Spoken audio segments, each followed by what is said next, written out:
ನಿನ್ನನ್ನು ನೀನೇ ಕಡಿಮೆ ಅಂದ್ಕೊಳ್ತೀಯಾ? ಇತರರ ಜೊತೆಗೆ ಹೋಲಿಕೆ ಮಾಡಿ ಬೇಸರವಾಗ್ತಿದೆಯಾ? ಅಂದರೆ ಈ ವಿಡಿಯೋ ನಿನಗಾಗಿ. ಜೀವನದಲ್ಲಿ ಎಲ್ಲರಿಗೂ ಒಂದಲ್ಲ ಒಂದು ಸಮಯದಲ್ಲಿ ಇನ್ಫೀರಿಯಾರಿಟಿ ಕಾಂಪ್ಲೆಕ್ಸ್ ಬರುತ್ತದೆ. ನಾನು ಸರಿಯಿಲ್ಲ, ನಾನು ಆಗಲ್ಲ, ನಾನು ಇತರಷ್ಟು ಒಳ್ಳೆಯವನಲ್ಲ, ಇವು ನಮ್ಮ ಮನಸ್ಸಿನ ಧ್ವನಿಗಳು. ಆದರೆ ಸತ್ಯ ಏನು ಗೊತ್ತಾ? ನೀನು ನಿನ್ನನ್ನು ಹೇಗೆ ನೋಡ್ತೀಯೋ ಲೋಕವು ನಿನ್ನನ್ನು ಹಾಗೇ ನೋಡುತ್ತೆ. ಹೋಲಿಕೆ ಮಾಡೋದು ನಿಲ್ಲಿಸು. ನಿನ್ನ ಲೈಫ್ ನಿನ್ನ ಟ್ರ್ಯಾಕ್.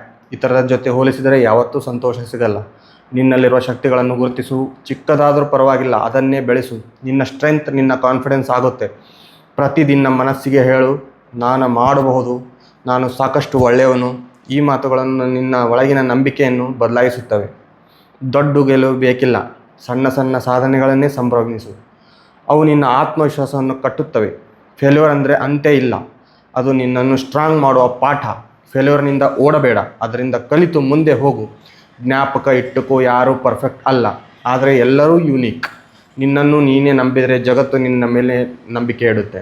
ಹಾಗಾದರೆ ಇಂದಿನಿಂದ ಒಂದು ನಿರ್ಧಾರ ಮಾಡು, ನಾನು ನನ್ನನ್ನು ಕಡಿಮೆ ಮಾಡಿಕೊಳ್ಳೋದಿಲ್ಲ, ನಾನು ನನ್ನ ಬೆಲೆ ತಿಳ್ಕೊಳ್ತೇನೆ ಅಂಥೇಳಿ. ಜೀವನದಲ್ಲಿ ಕಾನ್ಫಿಡೆಂಟ್ ಆಗಿ ಬಾಳು, ಯಾಕಂದರೆ ನೀನು ಸ್ಪೆಷಲ್.